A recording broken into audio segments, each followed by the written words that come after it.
A few weeks back, I traveled to LA alongside Golden Robot Records. We stayed there roughly for about 10 days. We met with bands, met with artists, had nights out with managers.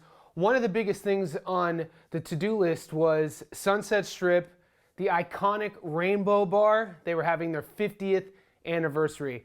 This was an all-day event. There was live music from 3 p.m. till midnight. It was chaos. One of the highlights of my trip. So we watch all the bands. A few of the Golden Robot signed artists were performing that night. So we were there not only to cheer on the artists of the label, we were also there to network and meet new people. As the night was winding down, so I thought, we head into the Rainbow Bar. The event was outside, and after all of the bands packed up all their gear and the people filed out, we actually went into the bar. And as we're getting our drinks, we see on the second floor, there was more live music. We go up there, start watching this band, and the buddy I'm with started saying, he was kind of talking shit about the band. As he was talking shit, the band's playing, it was this small little area. There were people everywhere, and I was just kind of watching how the band was sort of, the energy they were giving. And the drummer was killing it, the lead singer had his own style, and one of the guys in the crowd heard my buddy kind of talking negative about, he was a bit drunk. And the guy intervenes and turns to my buddy and goes, wait a minute, just wait. Basically signifying, give the band a chance, you haven't heard them yet, and I guarantee they'll blow you away.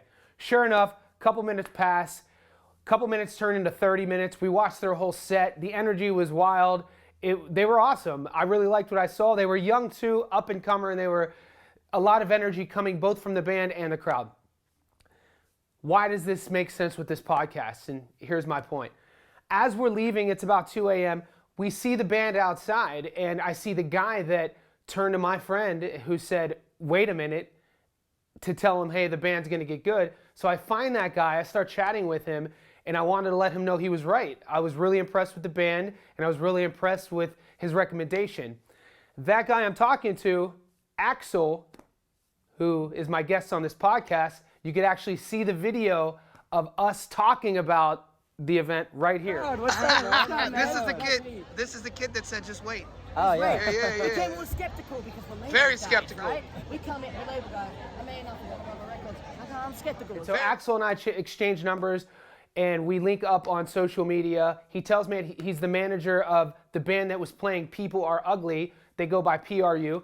And they were just cutting their teeth on Sunset Boulevard. So I wanted to hear that story, and this podcast, episode 250, is that story. You're gonna hear Axel tell this whirlwind of a story of how he met the band, how with only in a few months they started playing at huge venues like the Rainbow, and he's also gonna give us an insight on what to expect from the band and their goals and dreams moving forward. You said you do stuff, you ask things that aren't Googleable, and that's why this podcast has become popular and successful. You're enjoying it, and you're also benefiting from the knowledge that people are dropping.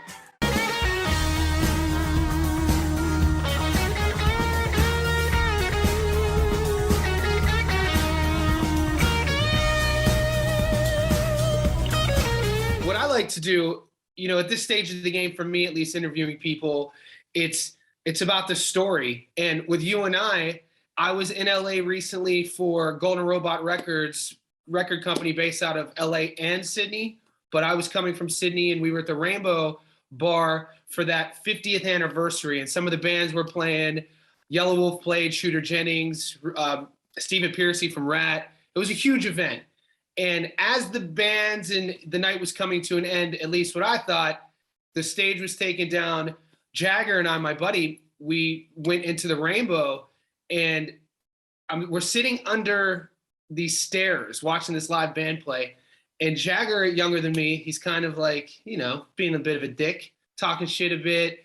And here pops you, and this band is playing in kind of like a hallway. And I'm huge on nonverbal communication. My background in education psychology, and my father raised me to read the room. So it's in me to watch people and in me to watch sort of mannerisms. And I'm watching that band and playing in this little hallway place, and people are going crazy. It's real tight. You turned to Jagger, and all you said was, just wait. And well, Jagger right beforehand was like, I don't know about these guys. I was like, I heard that in the back of my ear, and I knew it was my favorite song. I was like, And Just you said, wait. just wait. And then as you said that, I'm watching the drummer, I think Tristan, Yep. who's drumming in this band. And man, he is leaving it all out there. Like a fighting, an analogy in fighting is like when a fighter goes out there, even win, lose, or draw, they went out there to leave every ounce of their spirit in that space. And I'm watching this drummer, and he's playing like he's in front of like 80,000 people. And so that already had my attention. And then I hear those words that you spoke to Jagger, and then we waited, and dude, they were amazing. And that's where, you come into play, and we watched you guys with the band wrap up, and then we ran into you outside and started chatting. So I wanted to start there a bit and fill everyone in on where the intention of your words came to Jagger and what what you do. Yeah, definitely. Sorry, that was my reminder alarm. But yeah, so I was just listening to one of your episodes about saying yes to opportunity. And that is one of the key reasons of why we just do as many performances as we can, is you never know who's in the crowd, great guys like you and Jagger. And I think that embodies why Tristan is just going nuts on every single show and just going completely ham and all the guys. And I mean, really, it's just fun. And that's kind of how I joined the band, was saying yes to opportunity. And and the band is People Are Ugly. And do they go by P.R.U. or is it the full name?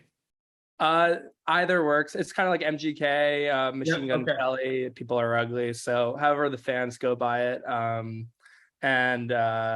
Yeah, so the way the band started out, it was really as a joke. Tristan is an editor at this YouTube channel called Yes Theory, and they started a new series called Seek Discomfort. And throughout that, Tristan led and directed a video from an idea. He's been a drummer his whole life, and something he's always wanted to do was sell out the Whiskey A Go-Go and play the Whiskey A Go-Go, one of the most iconic venues on the Hollywood Strip. And as part of this video, he emailed the Whiskey A Go-Go with a made-up band, and lo and behold, to him, they said, yes, you can play for us next Friday. Had no band whatsoever, no original songs, nothing. And then through a stream of just yeses and people saying yes to opportunity, that theme, threw together the band under the name People Are Ugly. And that name has kind of stuck. Sold out that first show at the Whiskey. And there, I know Tristan originally because we used to room together here in LA. And I went from being a fan to going to the next show. They played again at the Whiskey as the band sort of started like form and operate outside of what was originally a video. And Tristan messaged me. I come from a business background, no music experience whatsoever, and messaged me, hey dude, if you can book us a gig, you can be our manager. And I like kind of laugh at it. And but I really am one of their biggest fans, so you can see me in some of the original shows, just like fingers up, rocking. And I originally had some family stuff going on at the time. I was like, I don't know, man, like I'd love to, but I want what's best for you, what's best for the band. I don't think I can right now. And then maybe 2 days later, they dropped their song All My Friends Live on the Moon, which is one of my favorite songs they've ever released. And I immediately messaged him back. I said, I completely take that back. Never listen to me again, completely joking. Let's do it. And I just started going nuts on taking what I just learned from some business experience, running like various startups, and picking up the phone and calling people, calling venues, just old fashioned sales. And then next thing you know, I call up Tristan a couple days later to let him know that I booked him the Viper Room. And from there, it's just been nonstop the past couple of months, just saying yes and selling out every single show we've done so far, to now where July 15th, we're headlining the Troubadour. Yeah, I saw that. How crazy. Yeah, I appreciate the shout. You said you listened to that episode, and it's so true. And whenever I speak on those to where it's just me talking, it's always a lesson that I learned through experience of just, the struggles, the ups and downs of getting older and, you know, life experience. And it always goes back to those, the last place you ever want to be is that crossroads looking back and you're like, damn, man, why didn't I just take that risk? Or, you know, what's the worst that could happen? You know, we don't succeed. So it's a moniker I've always lived by, is that you might as well take that risk. It sounds cliche now because it's not a secret, but with you guys, I could have never have told, because there's camaraderie, everything about how the band carries itself. The lead singer is a little bit cavalier in his approach, just, you know, blasé about the whole thing, which is cool. And then you have this drummer next to him. The contrast is like, he's going for it and the energy's through the roof. And then you manage them and you're in the crowd and you're supporting them. And like you said, you're their biggest fan. And I'm not an expert in music and I'm not an expert in how bands make it to the top, but I'm pretty sure that that recipe in itself, that cohesion that you guys have, is important in succeeding. And it was refreshing on my end to see, because I just spent the last, we'll say 12 hours around old rock stars, guys who had made it, guys who had been inducted into the Rock and Roll Hall of Fame, and everything in between. And then rock stars who never left LA, but they were famous on Sunset, but they never took that risk to go national. And then the side of the rock star who never really popped. And that, all of that together left me with this feeling like, man, Sunset, from what it was in the late 70s, the 80s, and all the years in between, it's still there. And there's a vibe there that it's almost like they're waiting for a revival. There's an energy about it that it, like that scene is just simmering, waiting to pop again. And then I meet you guys, and you're this breath of fresh air, this young energy that's totally an example of what I was feeling about that scene waiting to pop again. Maybe in that vein, talk about just the few months that you've been on Sunset and what the potential, at least you as a manager, that you could see for the future with you yourself in the band. Yeah, totally. Sunset has been a hilarious, wonderful, creative, everything all in one adventure for us. We've met all likes of people, and it's been a journey for sure. And another thing I like to live by is just building the parachute after you've already jumped out of the plane, and that's exactly kind of what we've been doing. And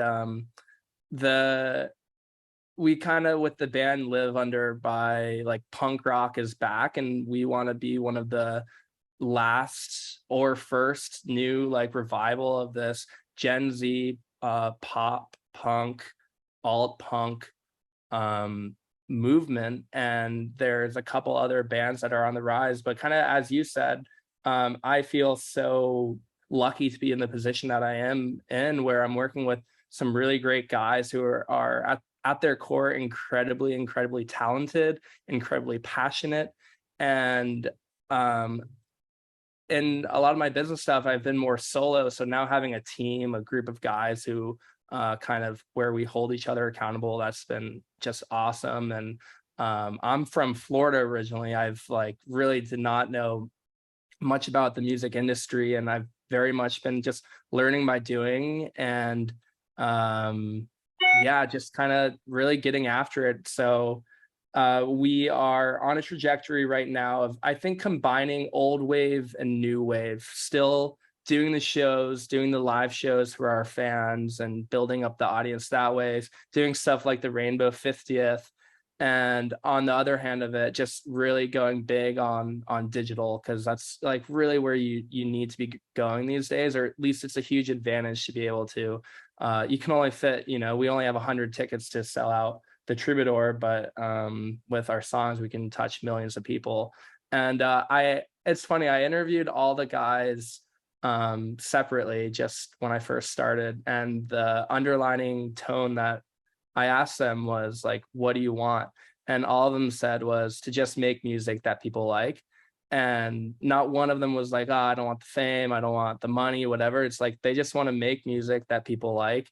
And I think that's just what they're out there doing. So we have an EP coming out this summer. We have 6 to 7 songs that we're going to be releasing. and just gonna go hard on the digital content. We have some pretty crazy video ideas. We may or may not be trying to perform live on the 405 during traffic, but yeah, just doing stuff like that. Yeah, there is, man, I went to college many moons ago, but on the East Coast, University of Pittsburgh. And in 2000, from about 2001 to 2003, because I lived in LA from 4 to 2010. But in the early 2000s, there was this pop punk scene coming out of, originating in like Poughkeepsie, New York with Brand New, and then New Jersey. And in Pittsburgh had this little venue called Club Laga. And all the bands from Drive Through Records would come from like the East Coast, pass through Laga in Pittsburgh. And the energy, what that made me feel like when I saw you guys performing was like a mix of bands like The Starting Line from like 2002, Mest, Taking Back Sunday even. And like at their, like how the crowd interacted with the band, it was unique. There was like a synchronicity about the vibe. And when you said that that's how they formed, like Tristan, basically almost like a joke, that's fascinating. That in itself is a good storyline. I went to their website too. Like the marketing's great. I was really impressed with like the story behind, like on the website of the band and how legit everything looks. And I like what you said about jumping out, fixing the parachute once you've already jumped? Building the parachute after you've jumped out. Building the parachute once you've already jumped. It forces you to swim. What you said though about the intention bit, it's a very important and it's very mature and very wise of you to ask the bandmates that on what their intentions are. That had me thinking about, once again, I go back to the fight analogy. My whole goal with everything is fusing. There's so many parallels between performing arts and martial arts. It's unbelievable. Yeah. And I've done both, since I was a young boy. But there was this famous fight, heavyweight boxing match in the early 90s. And it's gone down as one of the greatest upsets of all time. Mike Tyson versus Buster Douglas. And Buster Douglas was...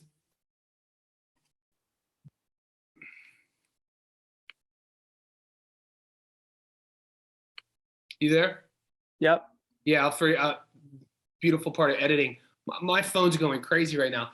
But Buster Douglas was, I think, at the time, it might have been 700-1. It was crazy, crazy odds, right? And history knows, we know, if you know anything about boxing, Douglas went on to knock out an undefeated boogeyman of Mike Tyson that night in Tokyo. My question, though, in the comparison with what you said, in an interview years later, Buster was never able to match that magic. It happened once. It was like lightning in a bottle. And he was asked in the interview after he retired, the interviewer asked him, did you plan to win? And he goes, and his answer was brutally honest, but very admirable. He goes, everybody in my camp, we were the only ones on earth who knew we were going to win. The problem was nobody around me prepared me to how to live after I won. And it resonated with me about success, goals, where you want to be, intentions.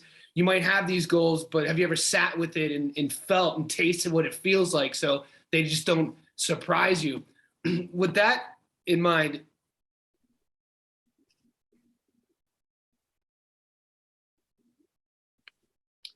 with that in mind, have you thought about it like that? Like your headline, the Troubadour is amazing. I thought the Rainbow event was super cool. What does an arena feel like?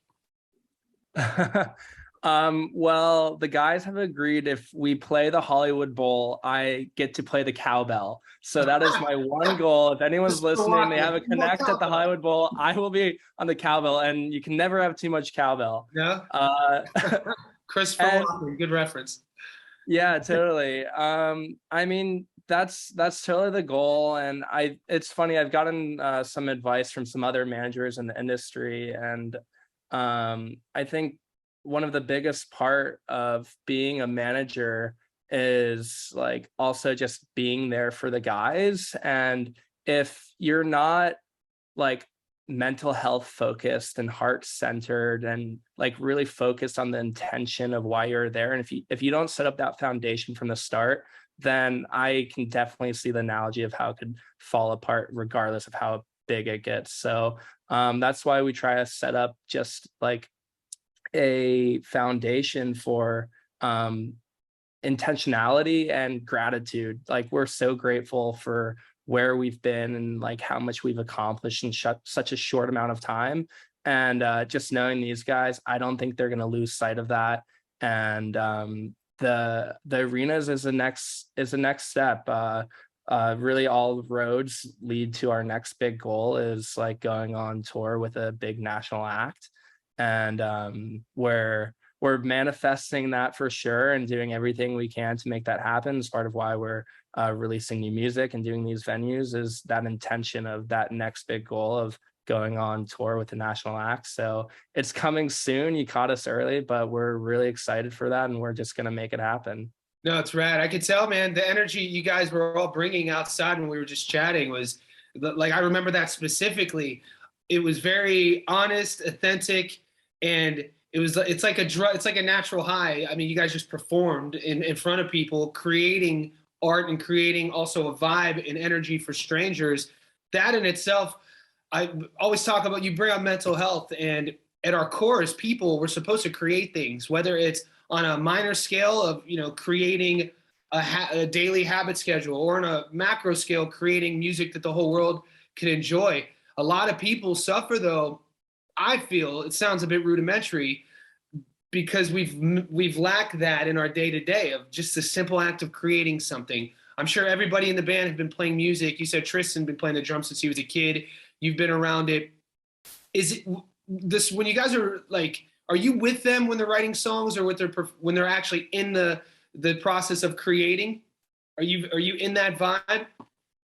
I purposefully withdraw myself from those settings. I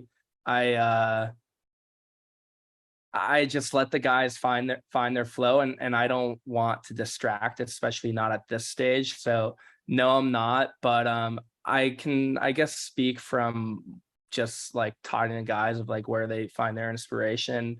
And I guess it kind of comes back to that word intention. When they first started releasing songs, they were more so like just kind of, because they only had 10 days to throw together some songs, and some of these songs now they have tens of thousands of streams on Spotify.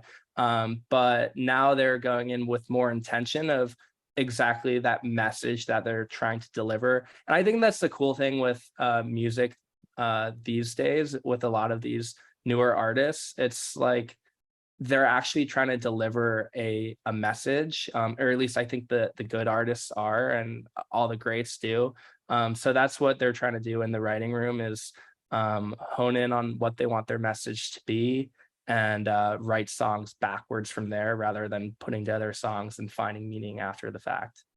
For an artist or a songwriter, and a musician, there's plenty of areas to harness the skill, practice, write all the time, vocalist, sing. From your side of things, the business side of things, how are you working on your development? Are there any little areas, or do you have mentors, or how do you get better for what you want to be doing as well, to help, the band further better their future?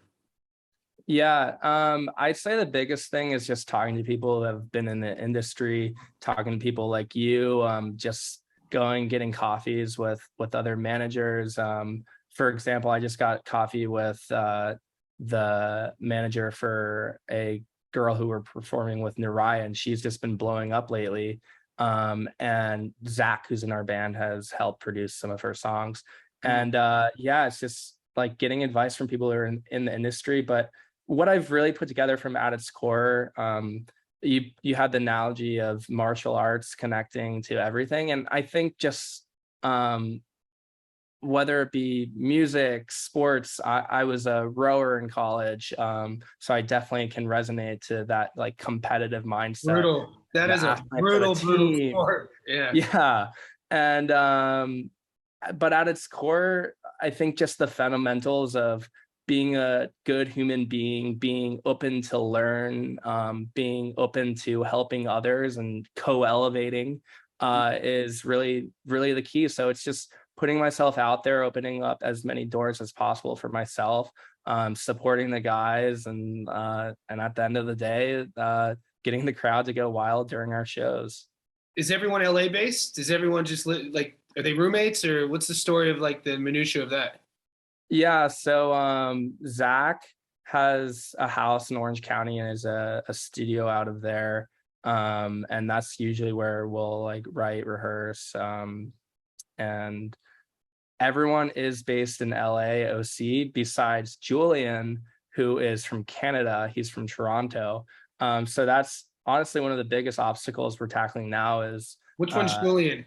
Julian's our guitarist. And Okay. like we just posted a reel. We did during our last show, we did a SpongeBob guitar solo. But even from just that, you can just see I genuinely believe is one of the top 0.1% guitarists like out there right now. He's incredibly talented. But anyways, he's from Toronto. So that's one of the biggest things we're tackling is figuring out his visa situation to ensure that he can stay stateside so that we can keep performing and working together.